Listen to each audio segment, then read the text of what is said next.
This video is brought to you by Boss Rutan's O2 Trainer. Fight me, a fearless expression. What are you willing to fight for? And PowerPerformanceProducts.com, where you can receive $10 off your purchase of Body Storm and Body Effects. Spencer Lazara, MMAinterviews.tv, alongside Vinc Pichel. Fresh off getting your phone back, I've been asking all the guys, what was the first call that you made? I called my girlfriend Kelly. Definitely an emotional call. It was kind of weird. I wasn't really used to hearing her voice, because it's been 3 months, so her voice was a little strange to me. But I just had that one emotional call, got that over with, and then started calling my brother, family, things like that. So I got all that out of the way now. Yeah. I know from looking at social networks and all these things, everyone was really behind you back home in Valencia there. Talk about the core group of guys you have there.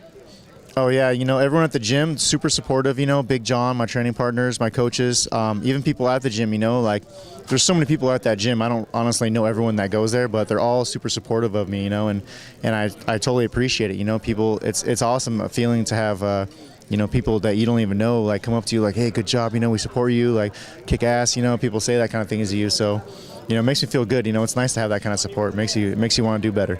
I know you're a little disappointed you didn't get to the finals where you wanted to be, but do you feel like you really had a good showing on the show and really made a name for yourself coming from, relative obscurity, and now you're a household name in a way?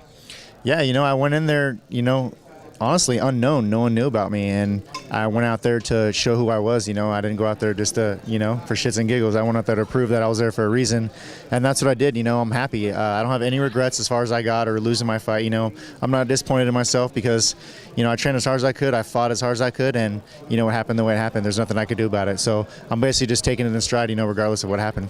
Is there any hope for who you want to win the finals now that your opponent is in there?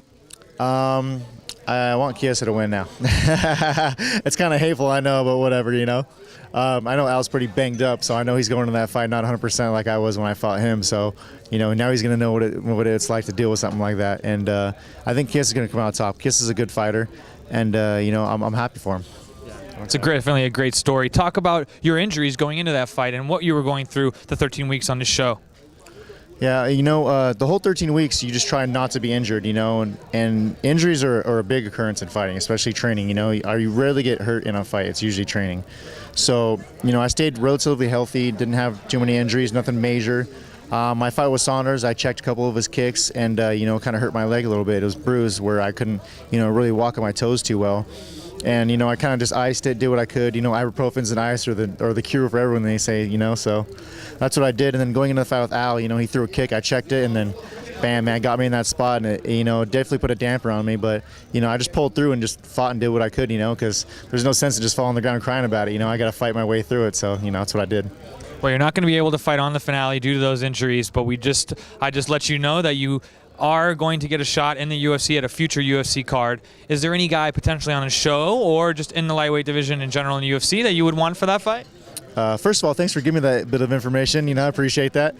And as far as who I'm going to fight, I honestly don't care. Whoever they throw in front of me, I'm going to fight. I'm just a wild animal, and in that cage, that's my natural habitat. So whatever's in front of me, I'm going to attack. Yeah. Well, I liked how you talked about that, and how your mom was corralling you when you were young, and you were just this young, energetic fighter. Talk about that.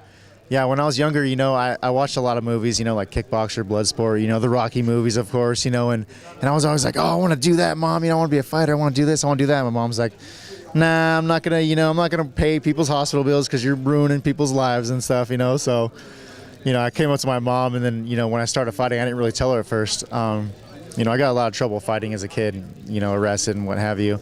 So, I came up to her one day and I was like, hey, Mom, I fight, She's like, yeah, I know. You get in trouble for it all the time. And I'm like, no, I actually get paid for it now, And then that's how I actually got my nickname. My mom goes, well, what is your name? Vinc Pichel from hell? Something like that, And then I just started laughing about it, And then, I told for a couple of friends, I told Big John, my coaches, and, they loved it. And, everyone calls it sticks, it fits me perfectly.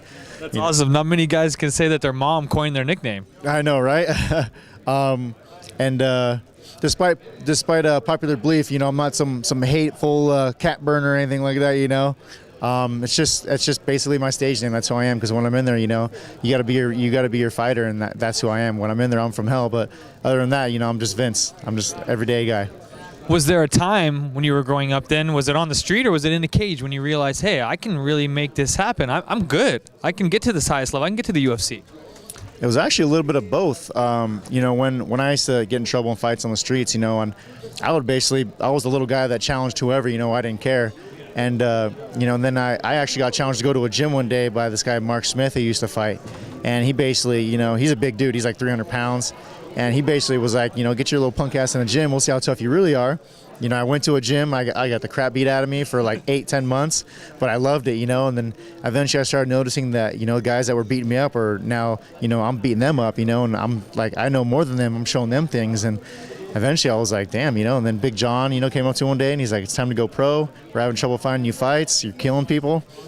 You know, I went pro and geez, the rest is history now. Here I am, you know, it's crazy. It's all just like a dream come true, you know, man. I'm still kind of in shock and awe about it. That's awesome, man. Vinc Pichel from hell, but he's a nice guy, really. I'm Spencer Lazar. You're watching MMAinterviews.tv. Look for his fight coming forward in the UFC card. This video is brought to you by ProBoxingSupplies.com, where you can receive 25% off your purchase now. Godspeed and party on.